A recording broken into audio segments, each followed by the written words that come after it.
my darling audience. Sad to say, the doc is out this time, as she's en route to deal with a certain seal. But not to worry, Bravo is here to handle things in her absence. So, shall we begin?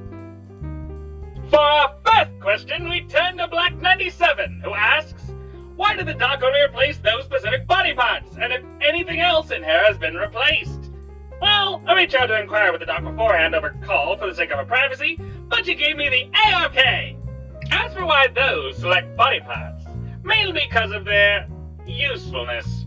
Legs are more susceptible to issues in design and malfunction compared to other body parts, so those, at least for now, are less viable to replace. As for the other eye and hand, there are things a human version can do that a robotic one cannot, such as fully ignite senses and act as a temporary repair tool should any malfunction occur. As for other parts replaced, from my understanding, the doc has also taken the liberty of replacing multiple bones in her system with metallic ones for the sake of durability. Not to mention her stomach and heart having been augmented with machinery for the sake of increased efficiency. Gotta say, the doc's pretty darn impressive in more ways than one. Our next question comes from Anonymous, asking how Jenny and the doc first met, and what drew them to one another. Well, seeing as the doc is not here, let's let Jenny take this one for me. Salem and I first met a few years back when I was working on a fishboat to help pay the bills while I was writing. An accident happened that caused us to sink, but Hydro found me and brought me to the base for treatment. Salem was apprehensive at first, but we quickly got a liking to each other. Her, a lonely researcher whiling her days away on her work. Me, a girl who would have loved to focus entirely on her passion, but hey, capitalism is what it is. But in a way, two artists of their craft, both of us very passionate about our work. At first, I was just going to be there till I got better from being injured in the accident, but Salem offered me the opportunity to stay.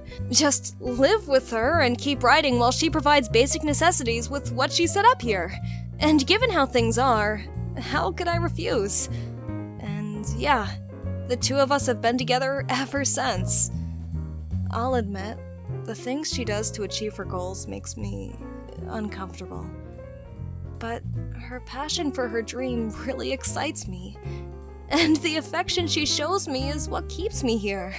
What can I say, but the two of us really have a thing for each other.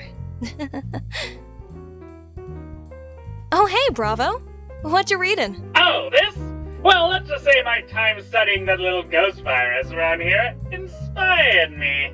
Lots of fun to be had with more ethereal powers, and I'm looking at potentially utilizing it for my own purposes.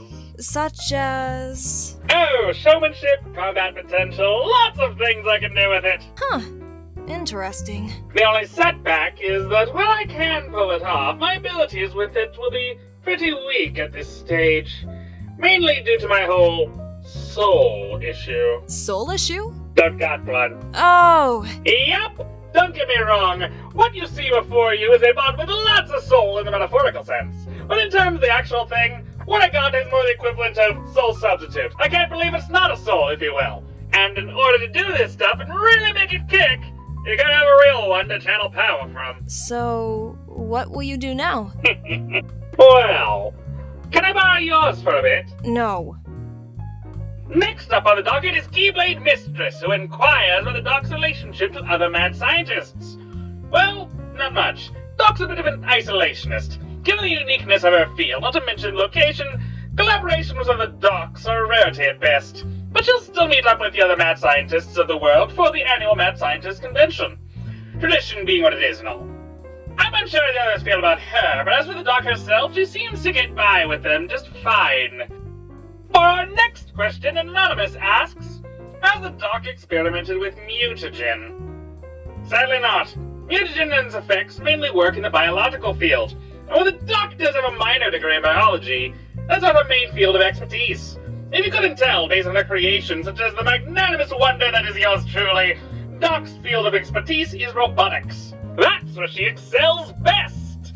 She only really utilizes her biological knowledge for the sake of elements like her augments, or mechanical interfaces added into captured subjects. So, yes, mutagen, monsters, and mutants are common in the mad scientist world, really are not her preferred field of study. Robots are attack, baby!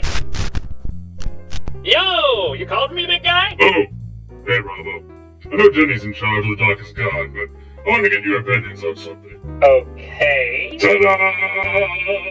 Oh! Your secret project. It's finished. What do you think? I think you've massively misunderstood your intended audience, pal. Still, impressive for a guy who had to have his arm reinstalled last week. Thank you. Much appreciated.